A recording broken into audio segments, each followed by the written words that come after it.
All right, Sistas fans. Now, I was kind of, I forgot which particular video it was. I think it was the one about the whole Tyler Perry and the whole purpose, you know, if he's being specific in his writing. And I mentioned this towards the end of the video, and I said I'll do a breakaway one. And it's like, could the reason that Sistas seems to have gotten stale to a number of fans, including myself, could it be because we've gotten too much too soon? Like, when you stop and think about it, the show itself, October 23rd is the 2-year anniversary of the show's debut on television. And when you think about it, you know, October 23rd, 2019 feels like a long time ago, especially with how long 2020 felt. But yeah, the show's been going on for almost 2 years, and it's going to come back on October 13th. So it's going to pick up with episode 59 a little bit ahead of its 2-year anniversary. And I thought, well, maybe Sistas has gotten stale because we've gotten so many episodes in only a couple of years. So I decided to really just compare it to the haves and the have-nots, since I felt like that was the best example to think about, okay, now what's a show where it felt like we got way too much way too soon. So I just compared both shows. Now, Have and Have-Nots, May 28th, 2013 was the first episode air date, and I decided to play fair, so I would only go up to episode 58 on the haves and the have-nots. Episode 58 of the haves and the have-nots aired September 1st, 2015.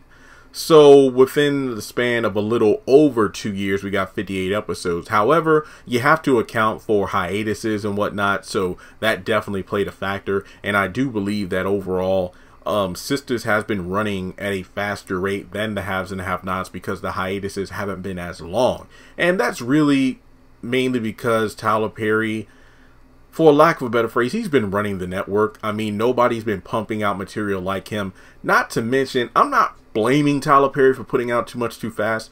It could also be because, well, the pandemic made it so a lot of the other shows on BET weren't able to film and you know, be produced at the rate that they used to. Like, even without the pandemic, Tyler Perry makes things a lot faster. But Tyler Perry Studios was the first, if I'm not mistaken, or one of the first production companies that opened up during the pandemic last year to film new material. So it makes sense that Tyler Perry filmed stuff and BET kind of rushed it out, as opposed to putting in like, okay, we're only going to show 12 episodes and take a 3-month break. But with the recent shows, it's been shorter breaks, you know, here and there. Not to mention, again, with the pandemic, that could explain why the Oval and Sistas aren't running together like they used to. And Sistas is, well, damn near a full season ahead of the Oval, where it's at season 3.5, whereas the Oval is almost closing in season 2. So I think that overall, Sistas has been aired a lot quicker than the haves and the have-nots in some respects. But when you look at the first 58 episodes of the haves and the have-nots, they're all still pretty solid. It wasn't really until like season 4 or 5 when it really started to drag. Like, there were some signs here and there within the first couple, well, season 2 running into 3 of the haves and the have-nots, where it felt like the show was starting to drag. But overall, it didn't feel like that Sistas, where it felt like there was a lot of regression. The haves and the have-nots up until that point definitely felt like it was telling multiple stories that were evolving and changing as new characters were introduced, as some characters, you know, stepped away from the series. But Sistas, I feel like the reason it feels like it's gotten stale is because we're almost 60 episodes in, yet the show feels like it's been regressing more than progressing. So, have we gotten too much Sistas too soon? No, I don't think it's a problem of getting too much Sistas. I think the problem is that we haven't gotten enough Sistas. Jeremy, wait, did you just contradict yourself? No. I mean, having this many episodes isn't the problem. It's just like, I feel like when you look at, let's say, the first 3 episodes of Sistas season 1, and then you look at the last 3 episodes of Sistas season 3 so far, episodes 9, 10, and 11. How much has really changed when you look at the Sistas and their situations? And I did the video where I talked about the whole Gary still being around and like Tyler Perry needing to retire characters and, you know, add in new ones just to make sure the story's progressing, as opposed to keeping characters around far longer than they need to, because that happens at the detriment of many other characters, specifically the ones they're connected to story-wise. So I think that Sistas could definitely improve, and I do have a video coming out where I don't know if I'll do it between now and when the show comes back, or if I'll just wait until season 3 is over. But basically it's like season 3 part 2 has already been written and, you know, filmed and everything, obviously, hence why we're getting it in October. So there's really no need of saying like, hey, here are things that season 3 could do to, you know, save itself, because the first half of season 3 is easily the worst the show's ever put out there.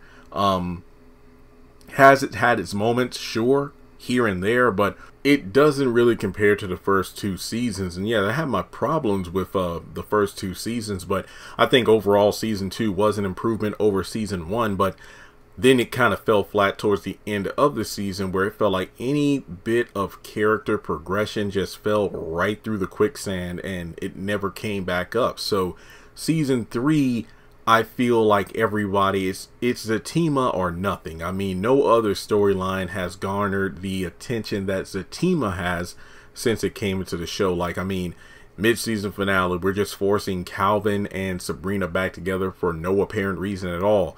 Andy is seemingly trying to get, you know, Robin to be used as a rebound for Gary, but we'll see how long that lasts. And Karen is, well, Karen's been going through a lot, to be completely honest, and Danny's just pushing away a good dude in Preston. So I think overall Sistas, it just needs a bit of quality improvement when it comes to the storylines. Like, looking at the pacing of the other shows in regards to how many episodes come out at what time, well, you know, between the time of 1 year and 2 years, it runs about the same as any other Tyler Perry show. But I think some fans have been getting burnt out. Like, the ratings are still good, don't get me wrong, but I think that overall, like, the interest in the show outside of Zatima really isn't there. I just think that Fatima swooped in like Steve Urkel and just stole the show. Like, she had a couple roles here and there, but her budding relationship with Zach is what keeps people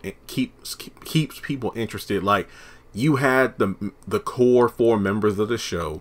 Obviously, Andy's storyline was the main storyline, but it's gotten played out. I feel like the whole Gary thing, that should have ended sometime in season 2. The fact that she's still with him, it just makes Andy look stupid. And when your main character's an idiot, that's really not a good thing, unless the show is based on that. But I think that overall, Sistas just needs a little bit of quality improvement in the script for the other characters, and I think it will be fine. But overall, let me know what you think. Have we gotten too much Sistas too soon, or do you think that, hey, the show's just fine the way it is? Let's talk about it more in the comment section below. And with that being said, I'll catch you in the next video.